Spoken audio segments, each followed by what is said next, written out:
श्री राम। तब नारद जी ने पूर्व जन्म की कथा सुनाकर सबको समझाया और कहा कि हे मैना, तुम मेरी सच्ची बात सुनो। तुम्हारी यह लड़की साक्षात जगजननी भवानी है। ये अजन्मा, अनादि और अविनाशी शक्ति है। सदा शिव के अर्धांग में रहती है और ये जगत की उत्पत्ति, पालन और संहार करने वाली है और अपनी इच्छा से ही लीला शरीर धारण करती है।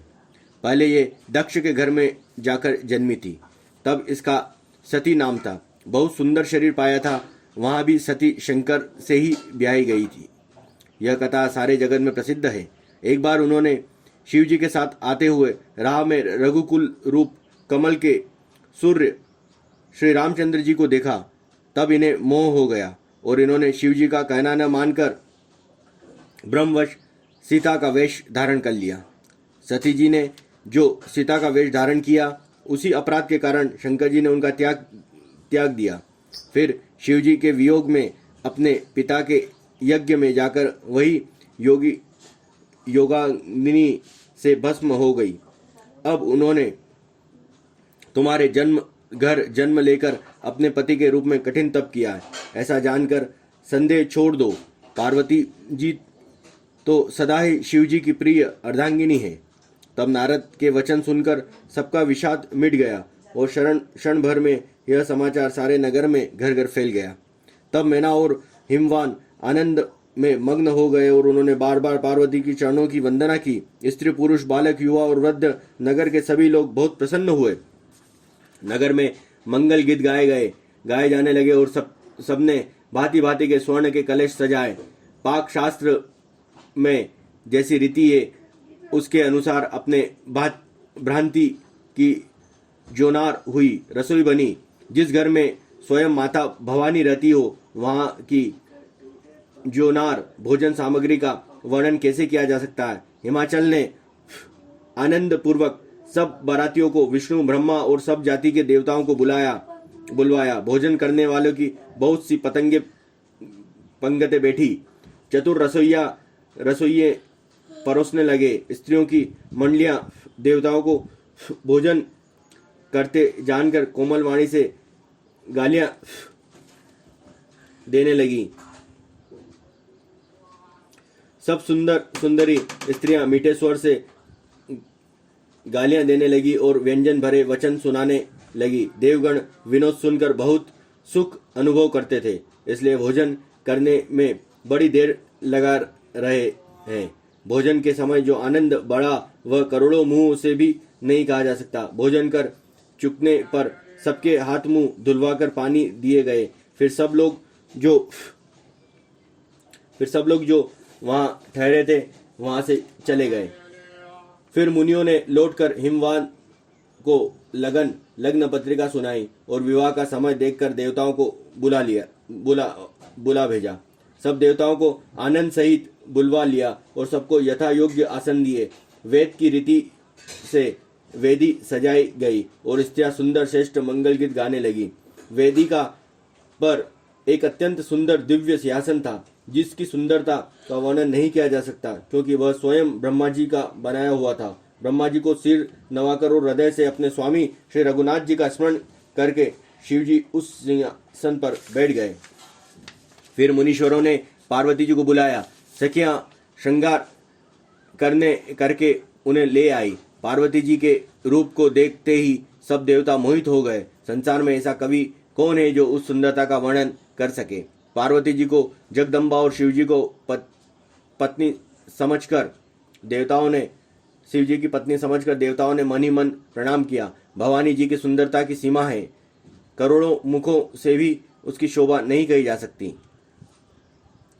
जगजननी पार्वती की महान शोभा का वर्णन करोड़ों मुखों से भी करते हुए नहीं बनता। वैद्य, शेष जी और सरस्वती जी तक उसे कहते हुए सकुचा जाते हैं। तब मंद बुद्धि तुलसी किस गिनती में है। सुंदरता और शोभा की खान माता भवानी मंडप के बीच में जहाँ शिवजी थे वहीं गई और वे संकोचन के मारे पति शिवजी के चरण कमलों को देख नहीं सकती, परंतु उनका मन रूपी भोरा तो वही रसपान कर रहा था।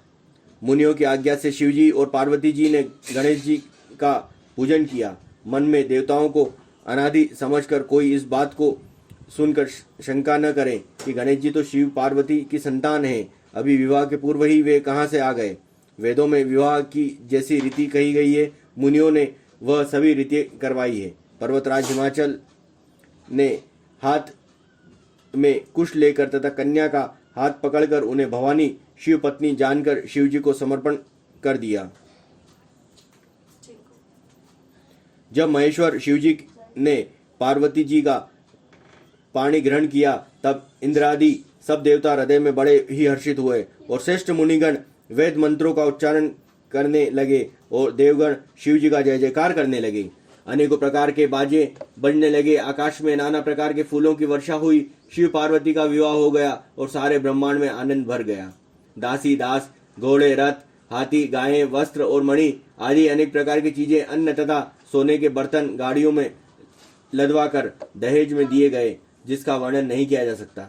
बहुत प्रकार का दहेज देकर फिर हाथ जोड़कर हिमाचल ने कहा, हे शंकर, आप पूर्ण काम है, मैं आपको क्या दे सकता हूँ। इतना कहकर वे शिवजी के चरण कमल पकड़ कर रह गए।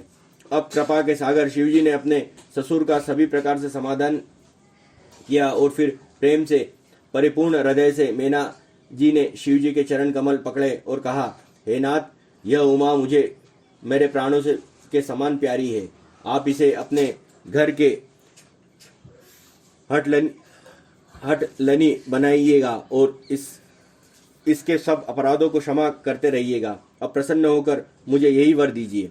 शिवजी ने बहुत तरह से अपने सास को समझाया। तब वे शिवजी के चरणों में सिर नवाकर घर गई। फिर माता ने पार्वती को बुला लिया और गोद में बैठाकर यह सुंदर सीख दी, हे पार्वती, तू सदा शिव जी के चरणों की पूजा करना। नारियों का यही धर्म है। उनके लिए पति ही देवता और कोई देवता नहीं है। इस प्रकार की बातें कहते कहते उनकी आंखों में आंसू भर आए और उन्होंने कन्या को छाती से चिपटा लिया। फिर बोले कि विधाता ने जगत में स्त्री जाति को क्यों पैदा किया है। पराधीन को सपने में भी सुख नहीं मिलता है। यो कहती हुई माता प्रेम में अत्यंत विकल हो गई, परंतु कुसमय जानकर, दुख करने का अवसर न जानकर उन्होंने धीरज धरा। मैना बार बार मिलती है और पार्वती जी के चरणों को पकड़कर गिर जाती है। बड़ा ही प्रेम से, कुछ वर्णन नहीं किया जाता। भवानी सब स्त्रियों से मिल भेंट कर फिर अपनी माता के हृदय में जा लिपटती है। पार्वती जी की माता फिर मिलकर चली और सब किसी ने उन्हें योग्य आशीर्वाद दिया। पार्वती जी फिर कर माता की ओर देखती जाती है। सब सखियां उन्हें शिव जी के पास ले गई। महादेव जी ने यह सब याचना को संतुष्ट कर पार्वती के साथ घर कैलाश को चले और सब देवता प्रसन्न होकर फूलों की वर्षा करते हुए आकाश में सुंदर नगाड़े बजने लगे। तब हिमवान अत्यंत प्रेम से शिवजी को पहुंचाने के लिए साथ चले। वृषकेतु शिवजी ने बहुत तरह से उन्हें संतोष कराकर विदा किया। पर्वतराज हिमालय तुरंत घर आए और उन्होंने सब पर्वतों और सरोवरों को बुलाया। हिमवान ने आदर, दान, विनय और बहुत सम्मान पूर्वक सबकी विदाई दी। जब शिवजी कैलाश पर्वत पर पहुंचे तब सब देवता अपने अपने लोकों को चले गए। तुलसीदास जी कहते हैं कि पार्वती जी और शिव जी जगत के माता पिता हैं, इसलिए मैं उनके श्रृंगार का वर्णन नहीं करता। शिव पार्वती विविध प्रकार के भोग विलास करते हुए अपने गणों सहित कैलाश पर रहने लगे। वे नित्य नए विहार करते हैं। इस प्रकार बहुत समय बीत गया। तब 6 मुख वाले पुत्र स्वामी कार्तिक के कितने मुख होते? 6 मुख का जन्म हुआ। उन्होंने बड़े होने पर युद्ध में तारकासुर को मारा। वेद शास्त्र और पुराण के स्वामी कार्तिक के जन्म की कथा प्रसिद्ध है और सारा जगत उसे जानता है।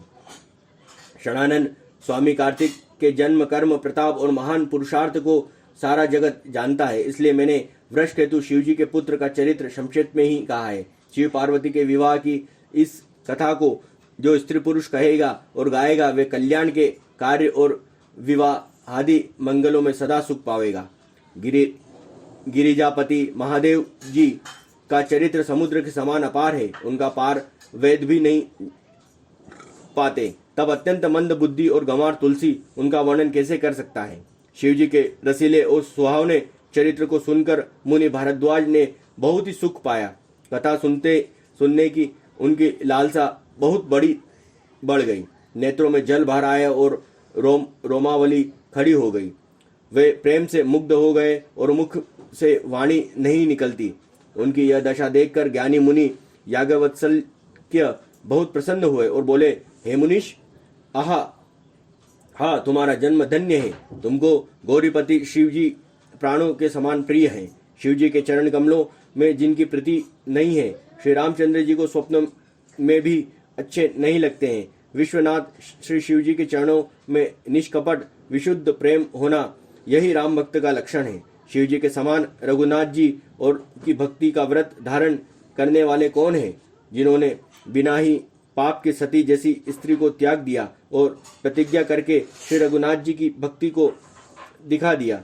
हे भाई, श्री रामचंद्र जी को शिव जी के समान और कौन प्यारा है। मैंने पहले ही शिव जी का चरित्र कहकर तुम्हारा भेद समझ लिया। तुम श्री रामचंद्र जी के पवित्र सेवक हो और समस्त दोषों से रहित हो। मैंने तुम्हारा गुण और शील जान लिया है। अब मैं श्री रघुनाथ जी की लीला कहता हूँ, सुनो। हे मुनि, सुनो। आज तुम्हारा मिलने से मेरे मन में जो आनंद हुआ है वह कहा नहीं जा सकता। हे मुनीश्वर, रामचरित्र अत्यंत अपार है। 100 करोड़ शेष जी भी उसे नहीं कह सकते। तथापि जैसा मैंने सुना है वैसे ही वाणी के स्वामी, प्रेरक और हाथ में धनुष लिए हुए प्रभु श्री रामचंद्र जी का स्मरण करके कहता हूँ। सरस्वती जी कठपुतलियों के समान है और अंतर्यामी स्वामी श्री रामचंद्र जी सुत पकड़कर कठपुतलियों को नचाने वाले सूत्रधार हैं। अपना भक्त जानकर जिस कवि पर वे कृपा करते हैं, उसके हृदय रूपी आंगन में सरस्वती जी को वे नचाया करते हैं। उन्हीं कृपालु श्री रघुनाथ जी को प्रणाम करता हूँ और उन्हीं के निर्मल गुणों की कथा कहता हूँ कि कैलाश पर्वत में श्रेष्ठ और बहुत ही रमणीय है, जहाँ शिव पार्वती सदा निवास करते हैं। सिद्ध तपस्वी योगीगण, देवता, किन्नर और मुनियों के समूह उस पर्वत पर रहते हैं। वे सब बड़े पुण्यात्मा हैं और आनंद कंद श्री महादेव जी की सेवा करते हैं। जो भगवान विष्णु और महादेव जी के से विमुख है और उनकी धर्म में प्रीति नहीं है, वे लोग स्वप्न में भी वहां नहीं जा सकते। उस पर्वत पर एक विशाल बरगद का पेड़ है जो नित्य नवीन और सब काल 6 ऋतुओं में सुंदर रहता है। वहां तीनों प्रकार की शीत, मंद और सुगंध वायु बहती रहती है और उनकी छाया बड़ी ठंडी रहती है। वह शिवजी के विश्राम करने का वृक्ष है जिसे वेदों ने गाया है। एक बार प्रभु शिवजी उस वृक्ष के नीचे गए और उसे देखकर उनके हृदय में बहुत आनंद हुआ। अपने हाथ से बागंबर बिछाकर कृपालु शिवजी स्वभाव से ही बिना किसी खास प्रयोजन के वहां बैठ गए। कुंद के पुष्प, चंद्रमा और शंख के समान उनका घोर शरीर था। बड़ी लंबी भुजाएं और वे मुनियों के ये वल्कल शस्त्र धारण किए हुए थे। उनके चरण नए पूर्ण रूप से खिले हुए लाल कमल के समान थे। नखों की ज्योति भक्ति के हृदय का अंधकार हरने वाली थी। सांप और भस्म ही उनके भूषण थे और उन त्रिपुरासुर के शत्रु शिवजी का मुख शरद पूर्णिमा के चंद्रमा की शोभा को ही हरने वाला, फीकी करने वाला था। उनके सिर पर जटाओं का मुकुट और गंगा जी शोभायमान थी। कमल के समान बड़े बड़े नेत्र थे। उनका नीलकंठ था और सुंदरता के भंडार थे। उनके मस्तक पर द्वितीया का चंद्रमा शोभित था। कामदेव के शत्रु शिवजी वहां बैठे हुए ऐसे शोभित हो रहे थे मानो शांतरस ही शरीर धारण किए बैठा हो। अच्छा मौका जानकर शिव पत्नी माता पार्वती जी उनके पास गई। अपनी प्यारी पत्नी जानकर शिवजी ने उनका बहुत आदर सत्कार किया और अपनी बाईं ओर बैठने के लिए आसन दिया। पार्वती जी प्रसन्न होकर शिवजी के पास बैठ गई और उन्हें पिछले जन्म की कथा स्मरण हो आई। स्वामी के हृदय में अपने ऊपर पहले ही अपेक्षा अधिक प्रेम समझकर पार्वती जी हंसकर प्रिय वचन बोली। याज्ञवल्क्य जी कहते हैं कि जो कथा सब लोगों का हित करने वाली है उसे ही पार्वती जी पूछना चाहती है। पार्वती ने कहा, हे संसार के स्वामी, हे मेरे नाथ, हे त्रिपुरासुर का वध करने वाले, आपकी महिमा तीनों लोकों में विख्यात है। चर अचर नाग मनुष्य देवता सभी आपके चरण कमलों की सेवा करते हैं। हे प्रभु, आप समर्थ सर्वज्ञ कल्याण स्वरूप हैं, सब कलाओं और गुणों के निधान हैं और योग ज्ञान तथा वैराग्य के भंडार हैं। आपका नाम शरणागतों में के लिए कल्प वृक्ष है। हे सुख की राशि, यदि आप मुझ पर प्रसन्न हैं और सचमुच मुझे अपनी दासी या अपनी सच्ची दासी जानते हैं तो हे प्रभु, आप श्री रघुनाथ जी की नाना प्रकार की कथा कहकर मेरा अज्ञान दूर कीजिए। जिसका घर कल्प वृक्ष के नीचे हो वह भला दरिद्रता से उत्पन्न दुख को क्यों सहेगा। हे शशिभूषण, हे नाथ, हृदय में ऐसा विचार कर मेरी बुद्धि के भारी भ्रम को दूर कीजिए। हे प्रभु, जो परमार्थ तत्व ब्रह्मा के ज्ञाता और वक्ता मुनि हैं, वे श्री रामचंद्र जी को अनादि ब्रह्मा कहते हैं और शेष सरस्वती वेद और पुराण सभी श्री रघुनाथ जी का गुण गाते हैं और वे कामदेव के शत्रु हैं। आप भी दिन रात आदर पूर्वक राम राम जपा करते हैं। वे राम वही अयोध्या के राजा के पुत्र हैं या अजन्मा निर्गुण अगोचर कोई और राम है। यदि वे राजपुत्र हैं तो ब्रह्मा कैसे, और यदि ब्रह्मा है तो स्त्री के विरह में उनकी मति बावली कैसे हो गई। इधर उनके ऐसी चरित्र देखकर और उधर उनकी महिमा सुनकर मेरी बुद्धि अत्यंत चकरा रही है। यदि वे राजपुत्र थे तो फिर उनकी बुद्धि स्त्री के विरह में उनकी मति बावली कैसे हो गई, ये बहुत बड़ा रहस्य है इसमें। यदि इच्छा रहित व्यापक समर्थ ब्रह्मा कोई और है तो हे नाथ, मुझे उसे समझाकर कहिए। मुझे नादान समझकर मन में क्रोध न लाइए। जिस तरह मेरा मोह दूर हो वही कीजिए। मैंने पिछले जन्म में वन में श्री रामचंद्र जी की प्रभुता देखी थी, परंतु अत्यंत भयभीत होने के कारण मैंने वह बात आपको सुनाई नहीं, तो भी मेरे मलिन मन को बोध न हुआ। उनका फल भी मैंने अच्छी तरह पा लिया है। अब भी मेरे मन में कुछ संदेह है, आप कृपा कीजिए। मैं हाथ जोड़कर विनती करती हूँ कि हे प्रभु, आपने उस समय मुझे बहुत तरह से समझाया था, फिर भी मेरा संदेह नहीं गया। हे नाथ, यह सोचकर मुझ पर क्रोध न कीजिए। मुझे अब पहले जैसी मोह नहीं है। अब तो मेरे मन में राम कथा सुनने की रुचि है। हे शेषनागों के अलंकार रूप में धारण करने वाले देवताओं के नाथ, आप श्री रामचंद्र जी गुणों की पवित्र कथा कहिए। मैं पृथ्वी पर सिर टेककर आपके चरणों की वंदना करती हूँ और हाथ जोड़कर विनती करती हूँ। आप वेदों के सिद्धांत को निचोड़कर श्री रघुनाथ जी का निर्मल यश वर्णन कीजिए। यद्यपि स्त्री होने के कारण मैं उसे सुनने की अधिकारी नहीं हूँ, तथापि मैं मन वचन एवं कर्म से आपकी दासी हूँ। संत लोग जहाँ आर्त अधिकारी पाते हैं वहाँ गुण तत्व भी उससे नहीं छिपाते।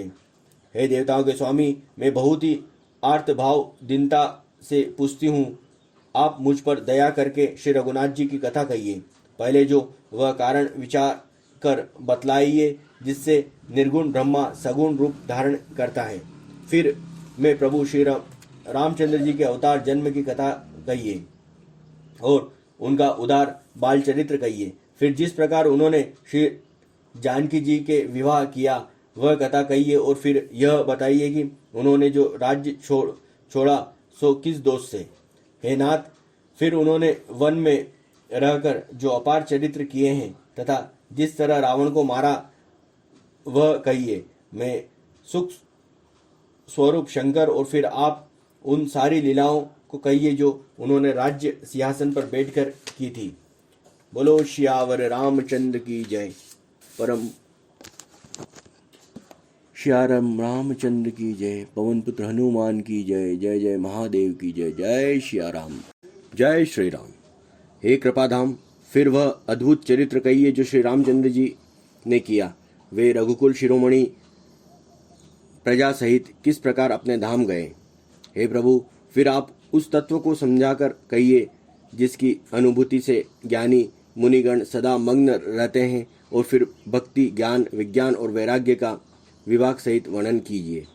इसके सिवाय श्री रामचंद्र जी के और भी जो अनेक रहस्य छिपे हुए भाव तथा चरित्र हैं उनको कहिए। हे नाथ, आपका ज्ञान अत्यंत निर्मल है। हे प्रभु, जो बात मैंने न भी पूछी हो, हे दयालु, उसे भी आप छिपा न रखिएगा। वेदों ने आपको तीनों लोकों का गुरु कहा है। दूसरे पामर जीव इस रहस्य को क्या जाने। पार्वती जी के सहज, सुंदर और छल रहित सरल प्रश्न सुनकर शिवजी के मन को बहुत अच्छे लगे। श्री महादेव जी के हृदय में सारे रामचरित्र आ गए। प्रेम के मारे उनका शरीर पुलकित हो गया और नेत्रों में जल भर आए। श्री रघुनाथ जी का रूप उनके हृदय में आ गया, जिससे स्वयं परमानंद स्वरूप शिवजी ने भी अपार सुख पाया। शिवजी 2 घड़ी तक ध्यान के रस आनंद में डूबे रहे। फिर उन्होंने मन को बाहर खींचा और तब वे प्रसन्न होकर श्री रघुनाथ जी का चरित्र वर्णन करने लगे, जिसके बिना जाने झूठे भी सत्य मालूम होते हैं। जैसे बिना पहचाने रस्सी में सांप का भ्रम हो जाता है और जिसके जान लेने पर जगत का उसी तरह लोप हो जाता है, जैसे जानने पर स्वप्न का भ्रम जाता रहता है।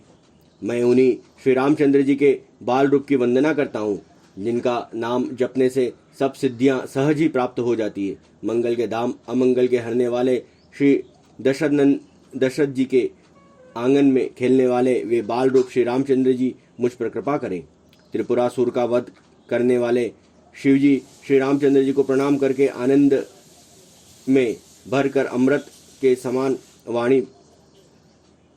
वाणी बोले, हे गिरिराज कुमार पार्वती, तुम धन्य हो। तुम्हारे समान कोई उपकारी नहीं है। जो तुमने श्री रघुनाथ जी की कथा का प्रसंग पूछा है, जो कथा समस्त लोगों के लिए जगत को पवित्र करने वाली गंगा जी के समान है, तुमने जगत के कल्याण के लिए ही प्रश्न पूछे हैं। तुम श्री रघुनाथ जी के चरणों में प्रेम रखने वाली हो।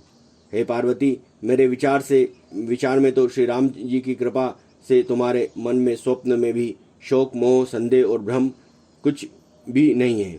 फिर भी तुमने इसलिए वही पुरानी शंका की है कि इस प्रसंग के कहने सुनने से सबका कल्याण होगा।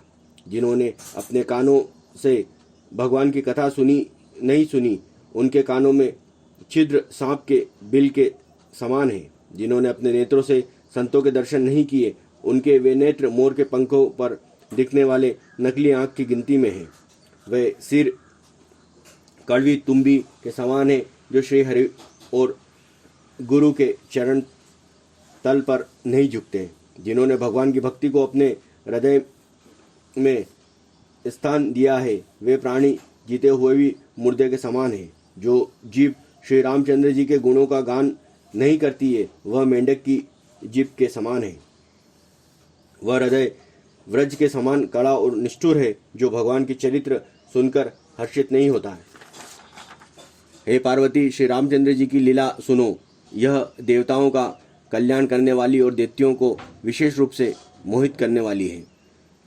श्री रामचंद्र जी कथा कामधेनु के समान सेवा करने से सब सुखों को देने वाली है, और सप्त पुरुषों के समाज ही सब देवताओं के लोक हैं। ऐसा जानकर इसे कौन न सुनेगा। श्री रामचंद्र जी कथा हाथ की सुंदर ताली है और संदेह रूपी पक्षियों को उड़ा देती है।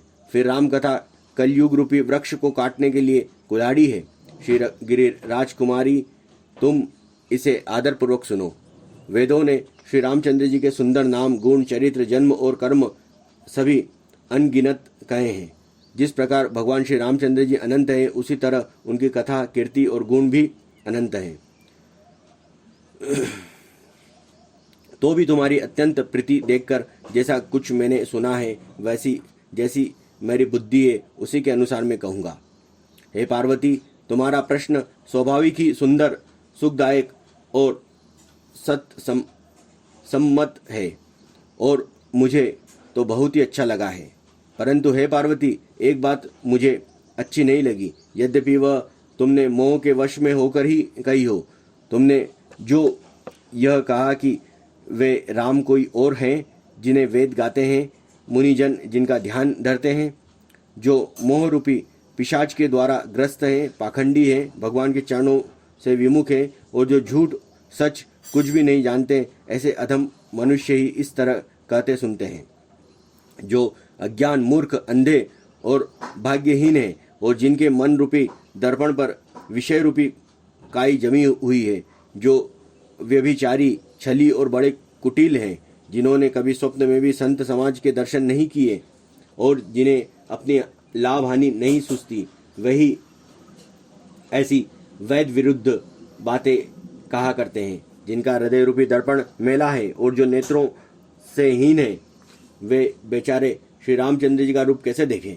जिनको निर्गुण सगुण का भी विवेक नहीं है और जो अनेक मन गढ़ंत बातें बका करते हैं, जो श्री हरि की माया के वश में होकर जगत में जन्म मृत्यु के चक्र में भ्रमते फिरते हैं, जिनके लिए कुछ भी कह डालना असंभव नहीं है, जिन्हें वायु का रोग, संतिपात, उन्माद आदि हो गया हो, जो भूत के वश में हो गए हैं और जो नशे में चूर हैं, ऐसे लोग विचार कर वचन नहीं बोलते, जिन्होंने महामोह रूपी मदिरा पी रखी है, जिनके कहने पर कान न देना चाहिए। अपने हृदय में ऐसा विचार कर संदेह छोड़ दो और श्री रामचंद्र जी के चरणों को भजो। हे पार्वती, ब्रह्म रूपी अंधकार के नाश करने के लिए सूर्य की किरणों के समान मेरे वचनों को सुनो। सगुण और निर्गुण में कुछ भी भेद नहीं है। मुनि, पुराण, पंडित और वेद सभी ऐसा कहते हैं कि जो निर्गुण, अरूपी, निराकार, अलख, अव्यक्त और अजन्मा है, वही भक्ति के वेश प्रेमवश सगुण हो जाता है। जो निर्गुण है वही सगुण कैसे है?